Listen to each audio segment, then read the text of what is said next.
Hello, dear student. I am Parmesh Kumar. I will teach subject Social Science, class 10th Hindi medium.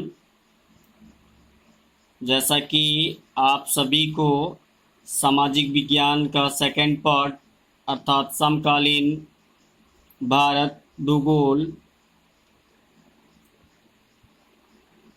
का first chapter संसाधन एवं विकास resource and development के कई topic हमने आपको समझाया है।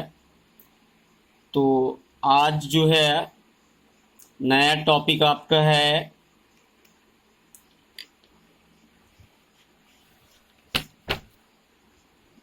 भूमि निम्नीकरण और संरक्षण उपाय।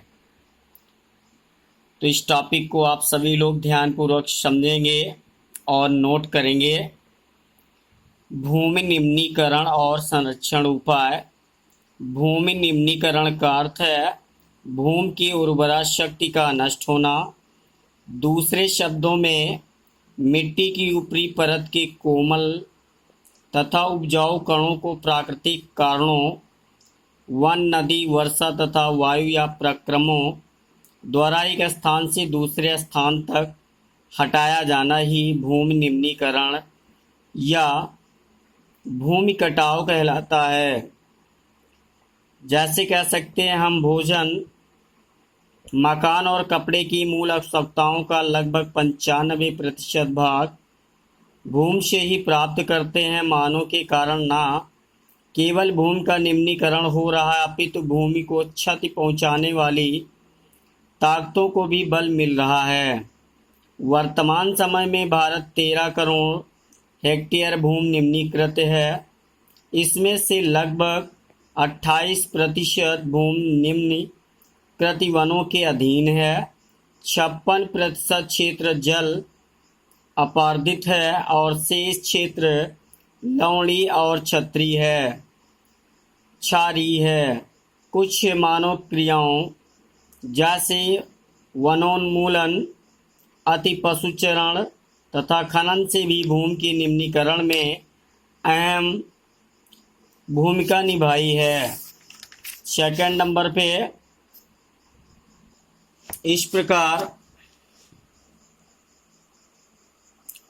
ये निम्नीकरण मुख्य कारणों में जैसे खनन के कारण झारखंड, छत्तीसगढ़, मध्य प्रदेश, उड़ीसा जैसे राज्यों में वनोन्मूलन भूमि निम्नीकरण का मुख्य कारण बन गया।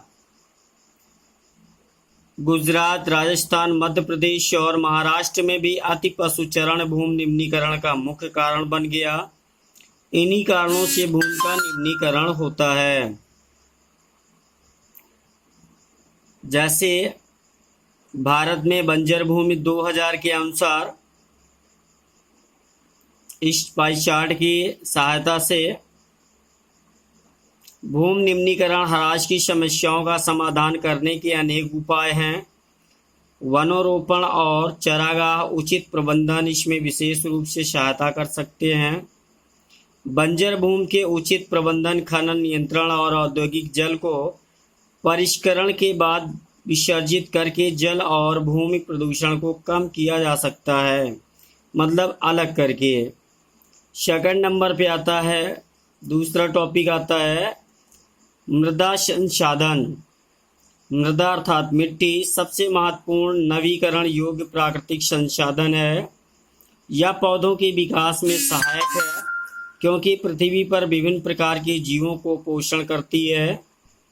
अतः प्रकृति के अनेकों तत्वों जैसे तापमान परिवर्तन, बहते जल की क्रियाएं, पवन, हिम नदी और अपघटन क्रियाएं आदि मृदा बनाने की प्रक्रिया में योगदान देती हैं। मृदा निर्माण की प्रक्रिया को निर्धारित करने वाले तत्वों, उनके रंग, गहराई, गठन,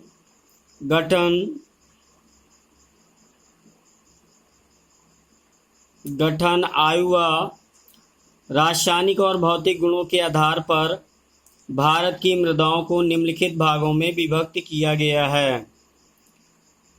जैसे भारत में अनेक प्रकार के उच्चावच व भू आकृति जलवायु वनस्पतियाँ वनस्पतियों के आधार पर ये पाए जाते हैं, जिस कारण अनेक प्रकार की मृदाएं विकसित हुई, जैसे जलोढ़ मिट्टी, काली मिट्टी अर्थात रेगुर मिट्टी, लाल पीली मृदा, लैटराइट मिट्टी या लैटराइट मृदा, मरुस्थलीय मृदा, वन मृदा आदि। तो फर्स्ट पॉइंट में आते हैं। फर्स्ट पॉइंट है जलोढ़ मृदा। यह मृदा देश के एक बड़े भाग में पाई जाती है। यह मुख्यतः उत्तरी मैदानों, तटीय मैदानों तथा छत्तीसगढ़ बेसिन में विशेष रूप से प्राप्त होती है। एक सक्रिय गलियारे के द्वारा ये मृदाएं राजस्थान और गुजरात तक फैली हैं। जलोढ़ मृदा में रेत, सिल्ट और मृत्तिका के विभिन्न या भिन्न भिन्न अनुपात पाए जाते हैं। ऐसी मृदाएं पर्वतों को तलहटी पर बने मैदानों जैसे द्वार, चौक्षेत्र और तराई के विशेष रूप में पाई जाती हैं। पुराना जलोढ़ बांगर और नया जलोढ़ खादर। बांगर मृदा में कंकड़ ग्रंथियों की मात्रा अधिक होती है, जबकि खादर मृदा में बांगर मृदा की तुलना में अधिक महीन कण पाए जाते हैं। इसमें पत्थर के कण या कंकड़ नहीं होते या मिट्टी उपजाऊ होती है।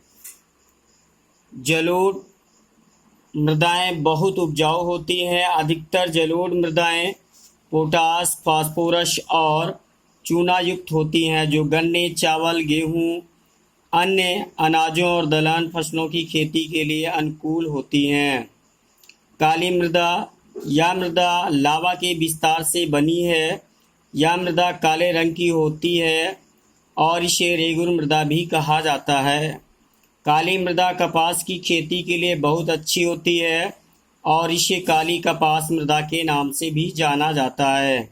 ये मृदाएं महाराष्ट्र, सौराष्ट्र, मालवा, मध्य प्रदेश, काठियावाड़, गुजरात, कर्नाटक, आंध्र प्रदेश, तमिलनाडु और छत्तीसगढ़ में पाई जाती हैं।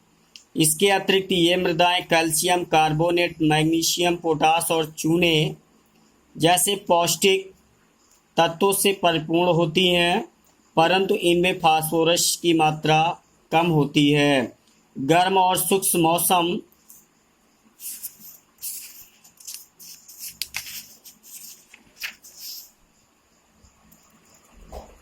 में इन मृदाओं में गहरी दरारें पड़ जाती हैं। परिणामस्वरूप इसकी जुताई मानसून शुरू होने की पहली बौछार से ही प्रारंभ कर दी जाती है। तो आज का टॉपिक यहीं तक। आप सभी लोग इसे ध्यानपूर्वक पढ़ेंगे और समझेंगे।